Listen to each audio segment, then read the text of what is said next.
চীন ক্রমাগত বাংলাদেশের সঙ্গে অস্ত্র চুক্তি করছে, সামরিক বাহিনী সম্প্রতি বাড়াচ্ছে, সামরিক অস্ত্র দিয়ে বাংলাদেশকে যুদ্ধের জন্য প্রস্তুত করতে প্রথম পদক্ষেপ নিয়ে ফেলেছে শি জিনপিং সরকার।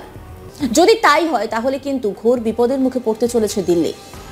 ভৌগোলিক কারণেই বর্তমান সময়ে দক্ষিণ এশিয়ায় বাংলাদেশের গুরুত্ব দিন দিন বেড়েই চলেছে। আর এই বাংলাদেশকে কাছে পেতে মরিয়া বিশ্বের শক্তিশালী দেশগুলো। চীন এবং আমেরিকা বাংলাদেশকে নিজেদের দলে পেতে রীতিমতো প্রতিযোগিতা করছে। বাংলাদেশও এই সুযোগে ভারতের বলয় থেকে বেরিয়ে এসব দেশের কাছ থেকে নিজেদের স্বার্থ হাসিল করছে। বাংলাদেশকে শোষণ করে একতরফা সুবিধা নেওয়ার সুযোগ আর কখনোই দেয়া হবে না ভারতকে। 1971 সালে ভারত আমাদের স্বাধীনতা সংগ্রামে সাহায্য করেছিল ঠিকই, কিন্তু এর পেছনে ছিল বাংলাদেশকে তাদের একটা অঘোষিত রাজ্য বানানোর পরিকল্পনা। গত 54 বছরে ভারত শোষণ করেছে বাংলাদেশকে। এবার ভারতকে শায়েস্তা করতে বাংলাদেশকে প্রত্যক্ষ ও পরোক্ষভাবে সাহায্য করছে চীন, পিছিয়ে নেই পাকিস্তানও। আর এতেই যেন মাথা খারাপ হয়ে গিয়েছে ভারতীয় পশ্চিমবাংলার মিডিয়ার। বাংলাদেশের সাথে চীন ও পাকিস্তানের সম্পর্ক উন্নয়ন নিয়ে কি বলছে তারা, আসুন তা দেখি। হাসিনা সরকারের পতনের পর বাংলাদেশকে কি করে নিজেদের হাতে আনতে হয় তার জন্য সব রকম চেষ্টা চালিয়েছে জিহাদি পাকিস্তান। বর্তমানে ইউনূস সরকার পাকিস্তানের সঙ্গে বন্ধুত্বপূর্ণ সম্পর্ক তৈরি করেছে, মানে যাকে বলে গলায় গলায় বন্ধু। এবার বাংলাদেশের সঙ্গে হাত মেলাচ্ছে বদমাশ চীন। সামরিক অস্ত্র দিয়ে বাংলাদেশকে যুদ্ধের জন্য প্রস্তুত করতে প্রথম পদক্ষেপ নিয়ে ফেলেছে শি জিনপিং সরকার। এবার made in China fighter jet হাতে পেতে চলেছে বাংলাদেশ, আর তাতেই সিঁদুরে মেঘ দেখছে ভারত।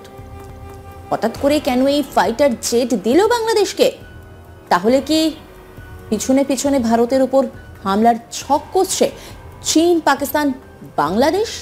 যদি তাই হয় তাহলে কিন্তু ঘোর বিপদের মুখে পড়তে চলেছে দিল্লি। বাংলাদেশ তাদের সেনাবাহিনীকে আরো শক্তিশালী করতে চীন থেকে যুদ্ধ বিমান কেনার পরিকল্পনা সেরে ফেলেছে। চীন বাংলাদেশের সঙ্গে অস্ত্র চুক্তি করছে। সম্প্রতি চীনের JF-17 থান্ডার যুদ্ধ বিমান পাবে বাংলাদেশ। তবে শুধু বাংলাদেশকেই নয়, পাকিস্তানের কাছেও এই ফাইটার জেট আছে। চীন উভয় দেশকে উন্নত যুদ্ধ বিমান ও প্রতিরক্ষা ব্যবস্থা দিয়ে সাহায্য করছে। এ ধরনের প্রতিরক্ষা চুক্তির কারণে ভারতের চারপাশে আঞ্চলিক নিরাপত্তার বিষয়টি গুরুতর হয়ে উঠেছে। এবার আপনাদেরকে একটু বলি যে JF-17 এর বৈশিষ্ট্যটা ঠিক কি।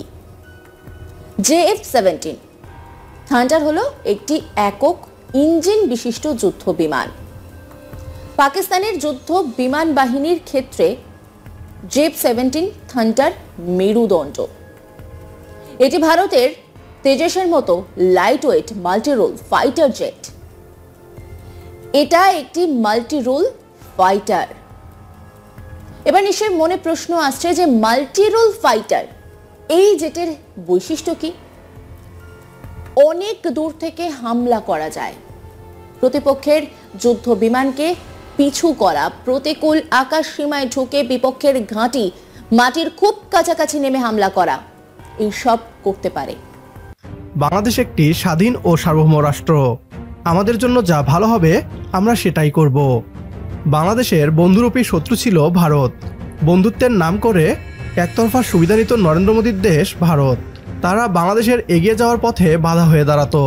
চীন ও পাকিস্তানের সাথে বাংলাদেশের সম্পর্কের উন্নয়ন নিয়ে পশ্চিমবাংলার মিডিয়া প্রোপাগান্ডা চালাচ্ছে। কারণ চীন ও পাকিস্তানের কাছ থেকে বাংলাদেশকে দূরে সরিয়ে রাখতে পারলে আবারও ভারত বাংলাদেশকে নিয়ন্ত্রণ ও শোষণ করতে পারবে। তবে সেই সুযোগ আর পাবে না ভারত। ভারতীয় আগ্রাসনের বিরুদ্ধে আজ বাংলাদেশের সকল মানুষ ঐক্যবদ্ধ। প্রিয় দর্শক, যদি আপনিও চান ভারতকে পুরোপুরি বয়কট করে চীন ও পাকিস্তানের সাথে সম্পর্ক বৃদ্ধি করুক বাংলাদেশ, তাহলে কমেন্ট বক্সে ইয়েস লিখে জানিয়ে দিন আমাদের।